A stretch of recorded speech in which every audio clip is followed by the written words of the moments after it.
Welcome to the second season of the Make the Future podcast. I'm your host, Jacques Beauvais, Dean of the Faculty of Engineering at the University of Ottawa.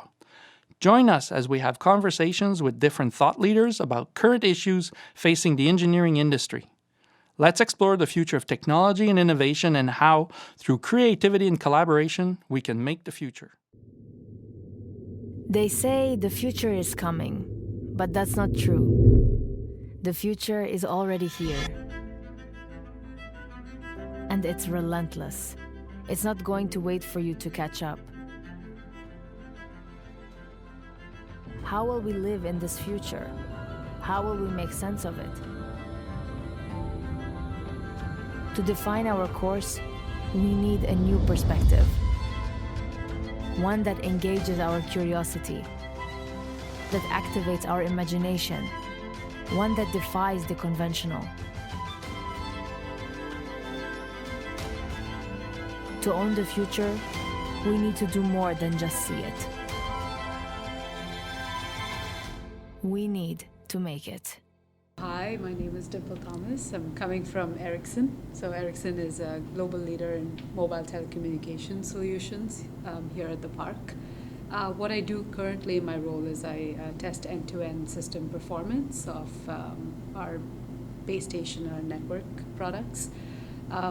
And I'm the team leader of diversity and inclusion on site. So I'm John Proctor. I'm the CEO of Martello, a high-tech firm here in the campus. And again, either being the CEO, you're also the Chief Culture Officer. So one of my roles is to look at that perspective and say, what is the culture we as a company want as a whole, and then look at how we try and instill that across the company. How is the culture these days? Is it a different world than it was 10 years ago? Is it where we need to be? Is it still evolving? I think some of the basic principles never change. I mean, yes, they'll evolve, but the basic principles of, the golden rule, treat others as you'd like to be treated. And then in high tech, there's another thing, which is sort of the passion. And it's one of those things saying you're allowed to get emotional about technology. And in fact, if you get emotional, it means you believe in what you're doing. It's the dispassionate that doesn't work. It doesn't mean you take it out on the other person personally, but you're allowed to have, and for a lot of R&D guys, some of these things are fundamental, right? They truly are almost religious perspectives on aspects of technology, and they will get emotional. That's great because it means they believe in what they're saying, believe in what they're doing, but you can't extend that to somebody else. So I think when you look at those sort of basic principles of treat others as you would expect to be treated, be respectful of each other's opinions, those sort of things never change. However, as a workforce changes and that sort of how they engage, how they include themselves in conversations, that is still changing. Okay. How do you see it? Yeah, I think that I love the fact that we're even having this conversation shows a lot of progress from where we used to be, perhaps a lot of years before. We're talking about diversity, we're talking about inclusion, we're including that in our core principles in the tech park, which is a great time to be here. I mean, there's definitely work to be done, it's evolving, it has to get better, etc. But we're talking about it, and that's the first step, right? So I'm pretty happy to be influencing this. I think that's key, and it's sort of that openness to discuss. I mean, we sort of joke around, I'm well inside that pale, stale male bracket, right? Of, go around the tech part and have sort of a number of sort of senior exec meetings. It's like we've got some work to do on diversity here, sort of conversations, and those are really important. But the fact we're having that conversation and we can recognize saying, we need that. But I think the other thing that was brought up was inclusion, because diversity is, I'm not saying it's a tick box, it's a definitely thing, but you've got a lot of companies going, we're going to do our diversity.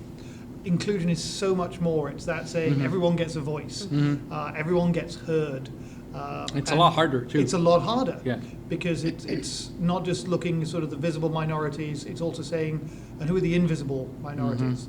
And a lot of them are introverts. When you work in in tech, a lot of guys are introverts. A lot of people are probably close to the spectrum, which is, you need them. Don't get me wrong, these guys are fabulous. They will solve your technical problems and they'll work all day to do it. But they don't want to do social events. They don't necessarily want to join in. So you've got to make sure, how do I make sure they're heard? And that actually takes a lot of work, because they're, these sort of guys who work, they're constant, they're driven, they're very focused. But they get upset about things, but they don't necessarily articulate it until I'm done. So you got to try and say, how do I pay attention to that? And that takes work, that takes effort. I love that, and I've heard it before, that articulation of between diversity and inclusion, in that in diversity we're bringing all different people to the table, but with the thought of inclusion, it's in engaging them to have an impact in whatever form or capacity. So how do you create that action? How do you create that environment where people feel that they have a voice or an ability to be included? And in your role, Yeah. is that part of your responsibility to work on that inclusion? And are you Yeah. alone to do that, or how does it work? Yeah, I do really like the fact that, and it's true that it's easier to kind of measure for diversity, but inclusion is harder to capture, to measure. It is not, again, like it's inclusion is a mindset, right? And that's kind of what is so important to realize. It's you can't put a framework around it. You can't say you need to do this. I mean, there are some principles that are fundamental: respect others, treat others as you want to be treated. Those are fundamental principles, but it is something you have to just change within yourself. And I think that's where it becomes a bit more challenging. When you're very set in your ways, you're very set in your biases. It is harder to work and change that and change the culture. And I think that's where we just need to be open to change and be willing to include everyone. Yeah. I think it's a leadership piece as well, right? Like you said, it's, as Dimple said, it's intangible. There's certain things you can't mandate it and say, right, we're going to say, thou must include everybody, right? And chisel it on a stone and put it in the front of the office and it's going to happen. It doesn't work like that. It starts, top down. Right, that you lead by example. You work hard at meetings to include people, and then when people see that, this is working, then it sort of takes off. And I think that's kind of the point of saying, when you have leadership that has sort of that sort of mindset, as you put it, it becomes people see that waterfall effect as it comes down, and they go, yeah, this is working. And the other thing is being intolerant of the bad behaviors, being very intolerant of that and setting that from the top as well, saying, no, we don't tolerate, people who start to become exclusive, of people who are, racist or whatever it is. That is, you make that clear from the top. So not only are you leading by example what should be done, you are very clear on what should not be done as well. Why is it so important in your work to have that approach of diversity and inclusivity? For us, we do product development and product verification. A big part of an R&D facility is to come up with innovative ideas and innovative solutions to problems. And that's exactly where we see the impact of having a diverse workforce. As you come at an old, challenging, complex problem with several different ideas and several different viewpoints on how to solve this old problem that we've had for a long time. And then when we start enabling the culture to listen to those ideas, we start getting some very cool, innovative products coming through the door. And you see it? You see that you can tell the difference between the products that are designed with that? All the time. We see it when even something as simple as designing the graphical user interface, the concerns that you take into account when you design for something that's external facing, the approaches to problem solving, collaboration. What about you, John? Yeah, I think so. A couple of things that raise are really important. One is sort of that those different perspectives, right? And how are we going to solve this problem as an outset, right? The customer has a problem. How are we going to solve that problem? And it's that point of saying, is it truly, okay, it's quick tech, let's go down in tech, or is it, hold on, let's try to understand why he has that problem in the first place, right? So it's taking that step back and having a more diverse perspective on it. But the other thing is, and you touched on this slightly, is that voice, because you need to make sure that people feel they have a voice into that problem-solving environment. The other thing that's really, really important is, we're here in Kanata in the tech park. Well, we're global, right?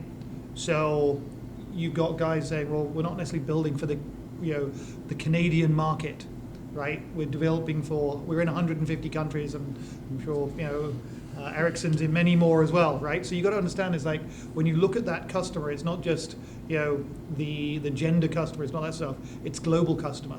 So having that perspective of saying, yeah, but hold on, when somebody's going to look at that, they're going to think X, Y, and Z. And you can think of all these different examples of product development where things have gone global and not resonated. And that's kind of key, is saying the more perspectives you have into that, be it gender, be it race, be it whatever, then the more you are going to be part of this global environment that we need to sell to. And if you look at sort of Canada, we talk about some of the problems. We've got some great tech. And you hear this all the time, and I think we discussed this recently, saying the problem is always getting it to market. How do we get this great Canadian tech to market? And the answer is think global. And that starts at the problem-solving level. And the more diverse you are, the more inclusive you are, the more chance you have of getting that global footprint working. How does that translate into the team building and the hiring practices? You've spoken about your diversity of experiences over the course of your career that were non-tech previous. So when you're building out the kind of the chasm of the team, how does that translate into finding those different people with different experiences? So one of the first things is being open to people who have non-traditional backgrounds.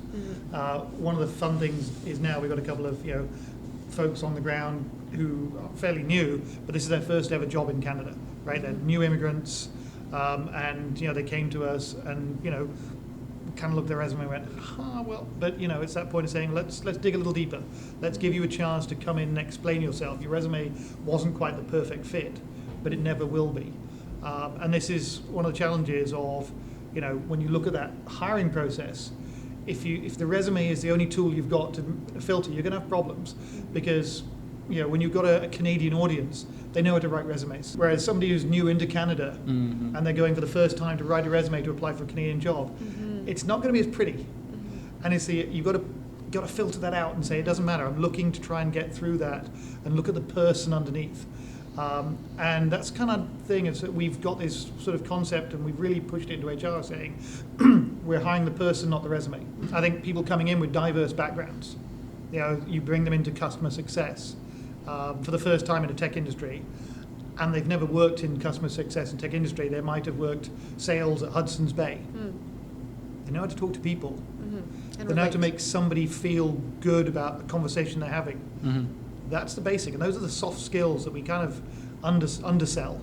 And then again you go broader, and the same thing. We've got a guy who was customer support, and he's rolled himself across successfully into sales engineer because he picked up the skills of being able to communicate. While he's been doing that in customer support, he's spent time with R&D. He's picked up the technical skills. And again, this young gentleman's from Cuba. Was a teacher in Cuba, emigrated, and now he's doing tech support. So I think again, it's that stop saying that there must be a path. And I think when we look at, we talked a bit about this recently at the Chancellor's debate, the graduates coming out. If I go back sort of 40, 50 years, somebody would come into some tech park and say, here's my job, here's my company, and 20 years they'll still be there. That isn't the case anymore. Right? These guys are going to have really fluid, dynamic careers. So making sure you've got those core skills and are willing to be adaptable. But then as an employer saying, cool, right, I can take somebody on, and I can take somebody on who doesn't look like they're the perfect fit, but they are the right person. We will help them get there. And that's also part of your responsibility as a leader to say, we as a team, can see how valuable you'll be. And it's, when you have those fabulous people come in, you give them a chance. It's so good to see how they can surprise you with how good they truly can be in a position that they really want. And nobody handed it to them, right? They came in, they took a chance, they're willing to work for it. And I truly see that in a lot of people who maybe, they may not be in the perfect fit, but they know it too, and they're willing to work towards, being successful in the role. I do want to add something about the hiring practices. I think one thing that we found, so we have several examples where the job description and the way it's written influences kind of the profile of the candidate that applies, and it's very apparent and very obvious. So that's we often talk about like the pipeline, right? Like the input, like people that apply to the jobs, and just doing something, writing job descriptions with a gendered lens, or just writing job descriptions to include certain words that rather than other words. the effect it has on the applicants Mm-hmm. into the position is just tremendous. And then when we find these applicants, we realize that they were actually better than the initial set that applied. So we have like true data to support this. So that kind of relates to the question about hiring practices, that it has to be, we have to be conscious about it. We have to do it with sort of this gendered lens or with a diversity mindset in place. And we can And see the difference. In your role, do you get a chance to influence the way Ericsson posts here for positions? Are you involved in those discussions? Yeah, certainly. We definitely are discussing with HR. We discuss with managers and how the again, it's about the language that's used in the job description and how to change it. Yeah.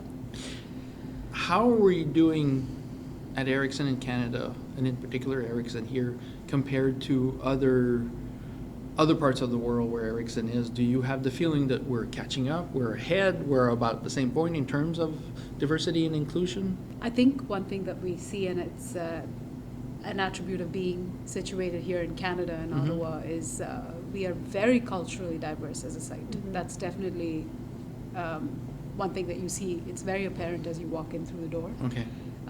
In the gender space, we have targets set to get more women into the workplace, so we want to improve that. And then, of course, diversity is so much beyond that, right? So you have neurodiversity, you have sexual orientation, sexuality diversity. So it's a bit more challenging in those areas, but we're working towards it. What about on the other side, from a pipeline perspective? How do we prepare the pipeline earlier for younger, next generation talent to be more aware of tech as an industry and of the opportunities that could be available to them later down the road? I'm just smiling a bit because this kind of touches on my favorite topic, or the favorite initiative that I've been part of, which is the high school co-op program. Yeah. And in Ericsson, we have a high school co-op program, and that, I think, and you know, we've gone out to schools, we've spoken about the program, and it's really about getting that exposure at a younger age. I have an example. One of the students that we hired into Ericsson as a high school co-op student came in kind of thinking that she wanted to go into nursing, and at the end of 4 months with us, she decided that she was going to go into software engineering because, and her words were, she finally saw someone that looked like her and spoke like her doing well in an engineering company. And that was something that just stays in my heart. Mm-hmm. And I think that's really important when people see that, saying, would I be, you know, do I see myself in that company? Do I see myself in that environment? Mm-hmm. And the answer is no, I'm going to find something else to do. Mm-hmm. And a lot of it is, again, also, which is, if you grew up here in Kanata, you might have one parent, a relative who works in tech. So that's going to kind of spill over into you. That's fair enough. But once we get outside of these confines of Kanata and move further out, you're losing high schools that have that connection. Yeah. So again, it's easy, the co-op program. So I've been involved in a program called Cyber Titan, which is a cyber competition in high school. And it's in the US, it's Cyber Patriot in the US, it's in the UK or something else. And it basically is create sports teams that do hacking competitions. But the aim is to sort of, in the US, is to move it up to the level of threshold of saying, you know, some high schools, if you're on the cyber team, you get a jacket, like the football player, right? It moves it to that parameter saying, you know, tech, you know, is as important as is a sport, and particularly this, and where they created sports teams. And it gives it that level of profile within the school where people go, oh, this is cool. It's not the nerds in the corner, right? These guys are actually on a team. It's competitive. For instance, there, if you're a all-female team, it's free entry, right? To try and drive some of those sort of behaviours as well. And Cyber Titan's picking up. I think we've got over 100 high schools now participating across Canada. Yeah. And that's kind of a start thing. But I think that really important is saying we, the high-tech industry, have got to expand our co-op relationships, you know, beyond this. And if I look at some of the sort of rural Canada, which is an awful lot of Canada, right? How are we reaching there? How are we getting to that talent there, and sort of getting them interested in that sort of stuff?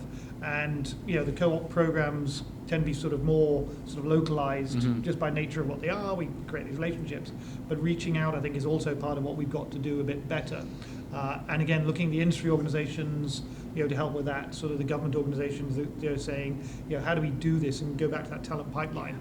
And when we look at sort of inner city, and it could be something like inner city Toronto, where there's a massive amount of diversity and a lot of financial industry, but not a great deal of tech. Yeah. Right. So how do we excite those guys to come into and look at what we're doing? But you know what I love about that whole concept around creating teams in high schools that are hackers is that it resonates with something that's already happening across a generation. It has been a shift from physical sports into esports already, and kids these days, I'm young myself, but they're spending an awful lot of time on Twitch and following these esports celebrities, and so I think finding ways to engage with our pipeline of next generation talent that will resonate with them with the way that they're already engaging in tech. Is there a culture of sharing best practices, or are they all on their own to try to develop these ideas of... I'll let you take that one. You mean between the companies here in Kanata North? Yeah, because diversity and inclusivity is a general issue that's important to everyone, I'm guessing. Yeah. No, I think, there are some examples of ways that our leaders here in Kanata North get together for that knowledge sharing and collaboration. We have our HR council, CEO council. We're going to be launching an R&D council. And I think that speaks to the Canadianness of who we are. We're collegial, and we like to share, our best practices and ideas for how to grow and as companies. So I do think that that's just inherent in the nature of our ecosystem here. But this whole tech community was born of, people coming together in a small team at whether it's Newbridge Networks or Martello or Nortel, and it's grown, but yet those senior executives who were there back in the day are still here. And so I think you see a lot of people who work together over the course of their careers in many companies reaching out to one another to say, hey, I'm at this company now, and this is the challenge I'm having. Remember when we dealt with X, Y, and Z 15 years ago? And one of the things that I think we need to be really passionate about is in also connecting our next generation of talent with those senior leaders that are here in the park, so that they can be aware of and aspire to be where our tech leaders are. We reach out, there's certain forums, but there's also a lot of individuals who sort of connect on a different personal level, say, hey, so we've got so-and-so going on, and sometimes it's a hiring problem, sometimes it's a tech problem. I used the example before of when we went public. Right, there's a couple of other CEOs here who've looked at something remarkably similar, and to reach out to those guys and say, so anything I need to know? And there's an awful lot I needed to know, and they shared. Wow. And if I look at, we're doing this 5G project at the moment with Encore, which is the Ontario Quebec government, and our key point of contact comes from Ericsson, right? So we're connecting the Ericsson, we get advice and guidance, we talk. Our head of marketing works with volunteers at time with Kanata North. There is that community here, which is so important for particularly the smaller companies. I mean, we're nowhere near the scale of Ericsson, we're just over 100. But we're coming to the sort of mid-scale of Kanata companies, and there's still the 20, 30 person companies. But they reach out and we talk and we share, and we that's really, really important. Because otherwise it's really difficult without that sense of community for these smaller companies to find the talent. And as Jamie said, people move around, like they were at Nortel, they're at Newbridge, and they'll phone up and say, hey, you remember at Newbridge together and we did X? Yeah, so I'm looking at, and they'll have a conversation, and I think those are so valuable. And the same thing, we did a trade mission recently with uOttawa to Malaysia, and one of the first contacts was speaking to Solace, who had a couple of guys who work in the Southeast Asia, and we were able to pick up the phone and say, hey, so what do we need to? And they give up their time. They get onto a call at 9 o'clock at night because of the time difference, and they give you their information, and it's so important and valuable here that I think a lot of companies would struggle if they were sort of a small 20-person, 30-person company, not in this environment. Life would be a lot harder. The reasons why we get into doing the initiatives that we do, having the conversations that we have, and a lot of times it's driven by passion, right? Like I became the team leader for diversity and inclusion because I was very passionate about the space, and I sometimes feel like if you have, that passion is what fuels the ecosystem in some ways. So if you have a passion, you will naturally tend to find someone else that has the same passion. Yes. And then that's how you find each other, and that's how you help each other. I think on the impact side, so there's I think the collegial aspect of how we all want to see one another succeed in the businesses that we're growing here in Kanata North. But on the other side of things, there's a lot of really good community-driven work that happens within all of our companies as well. Whether it's the Technovation program, and Ericsson's a great host for young high school students who are building apps over the course of a 10-week program. We will reach out to, because we're passionate about the fact that, hey, are you willing to mentor once a week for the next 10 weeks this young group of high school students to get them to the point of an MVP? And that kind of stuff is happening inherent in the DNA of our companies as well, and across our companies. There's a bunch of engineers that get together, and Tusha hosts this, just for lunch informally to talk about diversity and inclusion in our companies. It's the informal aspects that I think end up becoming the most relatable for all of us as well. Just picking up the phone and saying, I need help with this initiative. And what challenges do we still have in front of us? What do you see as the big issues we need to address quickly? Is it the young people in the pipeline? Is it the people in our organizations right now, the younger ones, the more senior ones? Is it just collectively the culture? I'm not sure how to frame it, but what do you see as the remaining barriers that we need to work on in order to achieve those much more inclusive teams? Definitely one thing I see is the ability to grow and build inclusive leaders. Okay. That is something that has to be done. You have to start having the hard conversations and start to bring that out very open and start to create a culture in which inclusion is prioritized. Having leaders that would call out non-inclusive behavior, non-inclusive language, and then call that out, say it's unacceptable, and then bring the voices that are a bit more silent to come to the forefront. And that's not easy to do sometimes, and then that's where we need to spend the time and the energy to get that to happen. And it's, again, like, I'm fairly new as well myself, so I see it all the time. When you have an inclusive leader, all the opinions start naturally flowing in the room, and then that creates a safe space for the employees.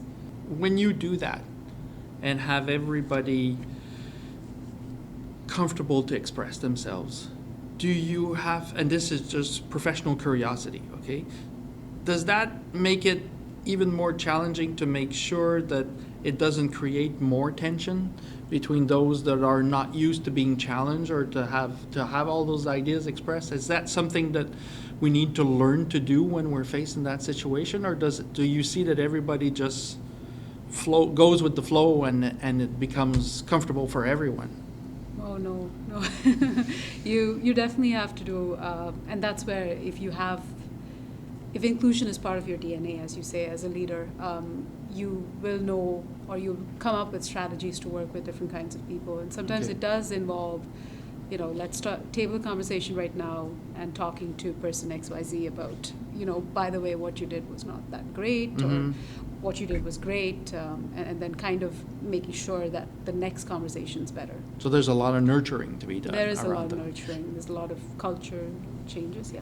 And I think having that emotional intelligence as well, to know that all different people have different ways of communicating, and some are, extroverted and very happy to express all of their opinions in a public forum or a meeting. Others, it takes time to process all that they've absorbed in a meeting, and then be able to come back in a less formal setting or a one-on-one to give their feedback or their inputs into a project. So understanding those different dynamics at play in your team, I think, helps to really unlock the potential of inclusivity. And from your side, John, what do you see as the big challenges right now? One of the big challenges is, we can't afford to be complacent. right? We go tick off the box and go, oh, it's Canada, we pat ourselves on the back, we're multiracial, we're all inclusive, yay us. And the point is then you stop paying attention, right? And you can't do that. And that's one of the clear dangers. It's a bit like R&D when you get complaints and everything's working. That's when it stops working. Yes. And this is the same sort of thing, the same attention you'd pay to those sprints, right? And your scrums and your agility, it has to be paid to this as well, on a constant, approach. And I think, as Dimple said, that stuff of saying leadership, it means, we keep going that, we keep, looking at our leaders saying, is this somebody who can do this? And we don't get complacent about it, and we set values, right, that we can, all buy into. And what is interesting when you do that, and you use those as both a hiring process, an interview process, like you come to a Martello interview, and there's our values. Put those in your own words, right? Some people will self-select out, right? Because they're going, well, why is this? This isn't important. It's like, yes, it's fundamental to who we are as a company. And then they look at it and say, this is who we are, right? This is our DNA. And when you put it in at that sort of fundamental level, saying we hire people who understand these values, right? Then they get it, and it comes through the company in that respect. But the same thing, making sure that the leaders understand what that actually means. And as you grow your leaders, when you start off and they come into R&D or marketing or finance, but they come up and they become a manager and then a director, at each stage you're saying, but one of your core roles is demonstrating those values. And you think you've set it up, that having to be able to have those hard conversations when people aren't. And that's really the thing. There's a lot of people who avoid that. It's one of the most difficult things we ask our leaders to do, is be willing to go and have a hard conversation in a respectful, outcome-based manner. And being able to coach people to do that, who sometimes they don't necessarily have those soft skills when they started, but you can grow that, right? That's capable. But I think when you set those values right at the front end and say, this is who we are, right? And please explain those in your own words as part of a hiring process, you'll find the people who get it and say, oh, I like this. I want in on this. And that's and go, right, we want you too then. And I think that's so important. So two big elements, that when you're hiring and then growing it into the people who are in place. And those leaders are responsible and accountable for it. That's the other thing, is accountability, right? So this is your team. You're accountable for that team. And you're accountable not only for growing those people, but enshrining, making sure those values are understood with your own little groups, your own mentoring. And whether you can be a 25-year-old manager, right? This is your conversation with your team, saying, hey, how are we doing on this aspect of it? So it literally means that if something happens with one of the members of the team, somebody's going to have a conversation with the leader also, because he's accountable for that. Yes, absolutely. That's how it works. Yeah. And you come back to my background, that's the reality, right? In industry we call it RACI diagrams, right? Who's responsible, who's accountable, etc. We love those things. But it's just in a leadership model is like, ultimately, I'm accountable for it, for the whole company, right? The board holds me accountable for those values and that culture in that company. And that flows down. But ultimately, if it starts to fall somewhere in a company, I can't point at him and saying, you're accountable, without pointing back at me and saying, I'm accountable. I do a thing called Conversations with the CEO once a month.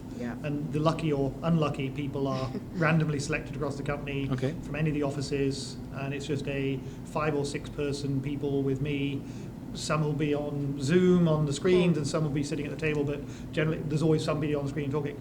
And it's a case of, one of the first questions I ask is, why do you like coming to work?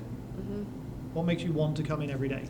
And my next question is, what makes it hard to get out of bed to come to work? What's the barrier? And those are my 2 sort of opening questions. And one thing that came up in the conversation said, what can we do better? And it was a gentleman at Montreal who said, I really want, I work on this product line, I get it. I want to know what the business problems the other product lines solve. Said, I don't necessarily need to know how they develop them. I said, I want to know the problems we solve. Why? And I said, and it's kind of one of those light bulb moments. And he said, yeah, because I get what I do and the rest of it, and I speak to customers all the time, but just knowing what the other business problems are we solve, what is it, would just help me understand what we do here as a whole company.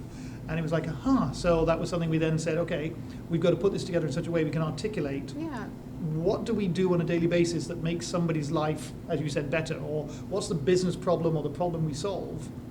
And then there's that's why we come in today to work on this problem, because it's part of that bigger piece of these are the problems that we solve. And it wasn't until, I had, somebody raise it to me, because I get it, right? Because so do most of my senior leadership. And it's one of the reasons I have these conversations, said, the people I talk to every day are my direct reports. I need to get round and below that to actually go, what are we missing? Yeah. Hence why we started this monthly conversations with the CEO, and they are absolutely random across the company. And for some people it's lunchtime in the Netherlands, and some people it's 7:30 in Kanata. But we have the conversation, and it's interesting where they go. They're a really good little forum to get sort of input that I've not necessarily heard before. But it speaks to the sense of pride that your teams have in their work and the impact that they're making in the world. And that pride will translate back into, they want to go home and tell their families, like, this is what I'm working on, and this is the impact that it's making. That's the same way as, they want to go back to their teams that they're managing and say, this is the impact that we're having and what we're building. So How do you, Dimple, get the pulse of the employees at Ericsson? Do you have mechanisms to be able to get them to express themselves? Yeah, we have our formal ways of doing it, like dialogue surveys and voice surveys, where we have an anonymous forum in which people can choose to voice their concerns or talk about areas that they're passionate about and such. We also do skip level kind of meetings where a top level leader can meet with more younger, in terms of experienced people, and just to understand, to get that perspective. We have advisory boards, so we have a group of younger in terms of experience people that have come into the company, join and talk, and just view the way we run the site from a different perspective, a different angle. There's a lot of initiatives that happen. So I did the EMBA thing last year. We took the MBA have like groups of 5 students, and they go to a company and say, we'd like to go to a market you've never been before. And we were given Malaysia. And what was really interesting was 2 of the students were truly excellent. Both, one doesn't need a reference because he's gainfully employed, but the other one I've been his reference and got it, as he stepped into another job. And the other 3 didn't get it. And I was very blunt with the MBA students, said I would never hire them as a consultant ever, because they didn't get the basics. They didn't get the basic principles, how to come into a company, understand what we're trying to do, and then work out. They were great for could you go to Malaysia, but we could have been producing toilets. We could have been producing cars for the ability they took to understand us. Yeah. And when we got to Malaysia, they couldn't join in. Right? I had 2 guys. They helped me host every meeting. It was great. It was a very successful trip. Because of those 2 guys, the other 3 they couldn't join in because they didn't understand. They hadn't spent the time to understand what we were trying to achieve. And it is, like you said, it's a very tactical piece of this. And it's a bit like when you have that sort of consultative selling approach. Seek to understand the customer before you try and sell. Right? Listen to what the actual problem is. Thank you so much. Thank you. Thank you, guys. Thank you for the opportunity. I want to thank you all for tuning in on this episode of the Make the Future podcast. I hope you enjoyed the conversation and that you learned as much as I did. Don't forget to follow or subscribe to the podcast to make sure you don't miss the next episode. I would also like to really thank our guests and the podcast production team. Carl Borns, Valérie Sanson, Karen Massé, and Francis Bertrand Lafrenière. And I really hope you can join us next time.